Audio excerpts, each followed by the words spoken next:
کئی ایک چیزیں جو پرانے سائنٹسٹ کو نہیں معلوم تھیں، نہ ہمارے بزرگوں کو معلوم تھی. ٹھیک ہے، ویسے اس سائنس کے علم نے ہمارے بزرگوں کے ساتھ بھی بہت برا کیا ہے، اور انہوں نے کیا کرنا تھا، زیادہ میرے ہی وجہ سے برا ہو گیا کہ میں نے وہ چیزیں پبلک کے سامنے رکھ دیں کہ آپ لوگوں کا یہ دعویٰ ہے کہ ہمارے بزرگ جو ہیں یہ مسلح اٹھاتے ہیں تو نیچے ساتوں زمینیں دیکھتے ہیں، اور اوپر نگاہ اٹھاتے ہیں تو لوح محفوظ تک چلے جاتے ہیں.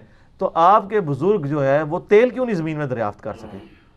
تیل تو 250 سال پہلے سر ایڈون نے دریافت کیا ہے پنسلوینیا امریکن سٹیٹ میں، 1853 میں پہلا کنواں نکلا ہے. تو وہ کسی رحمت اللہ علیہ کسی بزرگ، ویسے یہ لگا ہے کہ اس کی مٹھی داڑھی تھی، سر ایڈون دی مٹھی داڑھی ہے پوری، اور رکھی ہے نا یوٹیوب پہ ہوتی ہیں، تسی دیکھ لو. تو یہ اس نے دریافت کیا، آپ لوگوں نے تو دریافت نہیں کیا. یہ پہلے جو جس تیل کا ذکر ملتا ہے نا ہمیں احادیث کی کتابوں میں، وہ تو زیتون کا تیل، سرسوں کا تیل، کھانے والا تیل، وہی دیوں میں بھی استعمال ہوتا تھا، اور وہی جو ہے وہ کھانے کے لیے بھی استعمال ہوتا تھا. اب رہا کہ نبی الاسلام کو اللہ تعالیٰ نے کیوں نہیں سکھایا؟ اس لیے کہ نبی الاسلام ہمارے دنیا کے امام، دنیا کے سائنٹیفک فیلڈ کے اعتبار سے امام نہیں، ہدایت کے امام بنا کے بھیجے گئے ہیں. اور مسلم شریف میں 4 حدیثیں ہیں، انتم اعلم بامر دنیاکم، دنیا کے کاموں کو اپنے تجربے سے تم مجھ سے بہتر سمجھتے ہو. اور اس میں الفاظ ہیں کہ جو چیز میں اللہ کے ریفرنس سے تمہیں بتاؤں اس کو اسی طریقے سے رہو، جو میں اپنے ایکسپیرینس سے تمہیں کوئی بات بتاؤں تو وہ تم خود دیکھ لیا کرو، کیونکہ اپنے کاموں کو بہتر سمجھتے ہو. کیوں؟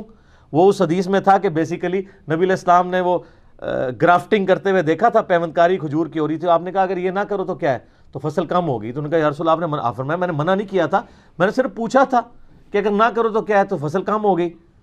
تو آپ نے فرمایا تم دنیا کے کاموں کو بہتر جانتے ہو، کیونکہ نبی علیہ السلام کا سارا ایکسپیرینس جو ہے وہ بھیڑ بکریاں پالنے کا تھا، یہ نہیں تھا. اور یہ دیکھیں یہ نبی علیہ السلام کی کتنی حق گوئی ہے. اور اس پہ صحیح مسلم میں آپ کو باب ملے گا کہ کن کاموں میں نبی علیہ السلام کی اطاعت واجب ہے، کس میں نہیں ہے. وہ نبی علیہ السلام خود کلیئر کر گئے. تو خام خواہ ان چیزوں میں، لیکن آپ کا تو بزرگوں کے بارے میں دعویٰ ہے کہ وہ اتنی دور دور دیکھتے ہیں، ٹھیک ہے، اور سب کچھ جناب ان سے چھپا ہوا نہیں ہے، اور کہتے ہیں نہیں مسلح اٹھاتے ہیں سونے دی کانا ہی کانا. یارو پیشاب کرن تے بہ گیا تے مٹی دیاں ٹیماں تے چکیاں ہی نہیں، تے ذرا مٹی دیاں 3 ٹیماں تے پھڑا تاکہ بعد چ میں پاک بھی ہو جاؤں. اب وہ جو ہے نا وہ مٹی اٹھانے کے لیے نیچے ہوا، تو نیچے دیکھا تو زمین سونے کی زمین سونے کی ہے ذرا. وہ بڑا حیران ہوا، دائیں دیکھا تو سونا، بائیں دیکھا تو سونا، آگے دیکھا تو سونا، پیچھے دیکھا تو سونا. بابا جی ایک سوال ہے بابا جی، اگر آپ ہوا میں سونا نکال سکتے ہیں بابا جی تو دیش کی غریبی کیوں نہیں مٹا دیتے بابا؟ جواب بابا جی، جب آپ خود سونا نکال سکتے ہو تو ہم لوگوں سے چندہ کیوں لیتے ہو بابا جی؟ جواب ہریو ہریو ہریو، یہ رانگ نمبر ہے، یہ رانگ نمبر ہے. ایک کانا ہی کانا نے لوگوں نے چندے کیوں مانگ دے ہو؟ پھر پاکستان دا قرضہ ہی اتار دو یار، ایک بزرگ دا مسئلہ چک کے. کچھ بھی نہیں ہو سکتا سر، دنیا بقدر ایفرٹ ہے، ایفرٹ پٹ کرنی پڑے گی. اور میں آپ کو بتاؤں، میں تو گورنمنٹ سے کہتا ہوں کہ ایک بار یہ ایفرٹ پرفارم کر دی جائے کہ یہ جو کہتے ہیں نا بزرگ اڑ لیتے ہیں، بزرگ یہ کر لیتے ہیں، ان ساروں کو منارے پاکستان پہ چڑھائیں اور سارے میڈیا کو سامنے بلائیں کہ یہ دیکھو کیڑا کیڑا اڑتا جے.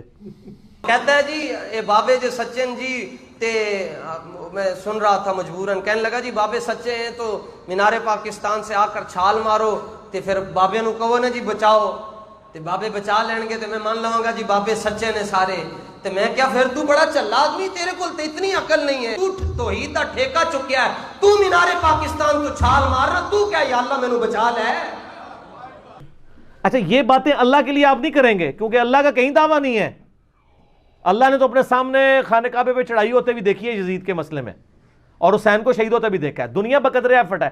لیکن آپ کا بزرگوں کے بارے میں یہ دعویٰ ہے کہ جناب خدا کا پکڑا چھڑائے محمد، محمد کا پکڑا چھڑا کوئی نہیں سکتا. پکڑے چھڑائے محمد تے محمد دے پکڑے چھڑا کوئی نہیں سکتا. رب نپ لیا تے حضور چھڑا لین گے، جی حضور نے نپ لیا تو تے بچ کوئی نہیں ہونی. وہ کہتے ہیں بزرگ، وہ کہتے ہیں شیخ عبد القادر جیلانی نے اسرائیل کو روح کھولی سی، کتنا مشہور واقعہ ہے وہ جی، روح لے کر کھول، خدا کا نام لو میرے بھائی، کچھ نہیں ہو سکتا. تو میں اس پہ ایک چھوٹی سی انجینئرنگ کر دیتا ہوں. حضرت جندب ایک صحابی تھے، ولید بن جو عقبہ تھا جو حضرت عثمان کی طرف سے کوفے کا گورنر تھا، اس نے یعنی کوفے کی جامع مسجد میں نا وہ مداری بھی بلوا کے تماشا بھی کرواتا تھا. ٹھیک ہے. تو ایک دن اس نے ایک جادوگر بلوایا ہوا جو جس کا کلیم تھا کہ میں گدھے کے منہ کی طرف سے داخل ہو کے اس کے اخراج والی جگہ سے باہر نکل کے دکھاؤں گا, میں مردے کو بھی زندہ کر دوں گا. یہ واقعہ سلفیوں نے بھی, صوفیوں نے بھی, سب نے نقل کیا ہے. اس کے بعد اس کی انجینئرنگ نہیں کی, انجینئرنگ ہم کرنے لگے. یہ واقعہ امام علی علیہ السلام ایک فلم بنائی ہے ایران والوں نے حضرت علی کے زندگی کے آخری 10 سال کے اوپر, اور جس میں حضرت عثمان کے بھی یعنی وہ 4-5 سال خلافت کے آخری بنتے ہیں, اس میں انہوں نے یہ فلمایا ہے واقعہ. تو وہ تماشا لگا کے بیٹھا ہوتا ہے وہ جادوگر, وہ پھر وہ کہتا ہے جی لاؤ جی, وہ کہتا ہے جی آپ کو بندہ لاؤ, میں اس کو قتل کر کے زندہ کروں گا. تو وہ 2 قیدی پیش کیے جاتے ہیں, تو وہاں پہ وہ صحابی انٹر ہوتے ہیں, وہ کہتے ہیں ولید تیرا ستیہ ناس ہو, یہ تو کیا کر رہا ہے, تیری عقل مانتی ہے کہ اس طرح یہ ہو سکتا ہے؟ وہ صرف ایک دجال والا معاملہ ہونا ہے, وہ بھی ایک دفعہ ہی ہونا ہے, وہ بھی اللہ تعالیٰ نے آزمائش, اس کے علاوہ تو کوئی چیز رپورٹ نہیں ہوئی ہے. تو وہ کہتے ہیں کہ نہیں یہ کر کے دکھائے گا.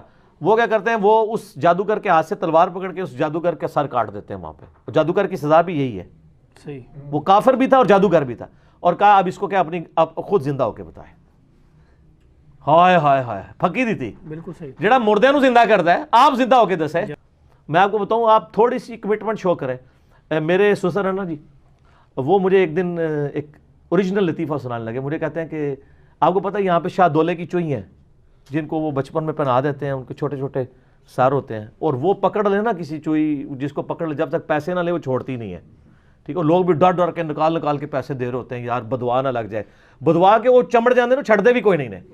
تو مجھے میرے سسر بتانے لگے, حالانکہ یعنی میری شادی کے وقت تک تو وہ بھی یعنی بریلوی مکتبہ فکر سے تعلق رکھتے تھے. تو مجھے کہنے لگے یار اگلے دن ایک چوئی آ گئی وہ میرے دروازے پہ, آ کے اس نے بیل دی, میں باہر نکلا تو وہ کہتی پیسے دے پیسے دے. تو کہہ دی, میں نے ان کا میں سیدھے وہابی ہونے, کہتا وہ تو دوڑ کی لا کے ناس گیا, ایڈا ڈر گیا.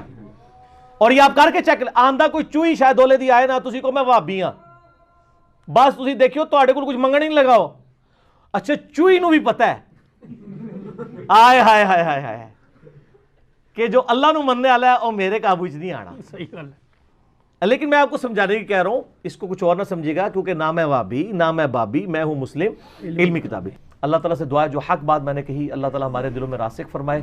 اگر جذبات میں میرے منہ سے کوئی غلط بات نکل گئی تو اللہ تعالیٰ ہمارے دلوں سے معاف کر دے. ہمیں کتاب و سنت کی تعلیمات پر عمل کر کے دوسرے بھائیوں تک پہنچانے کی توفیق عطا فرمائے. سبحانک اللہم و بحمدک, اشہد ان لا الہ الا انت, استغفرک و اتوب الیک, وما علینا الا البلاغ المبین. جزاکم اللہ خیر.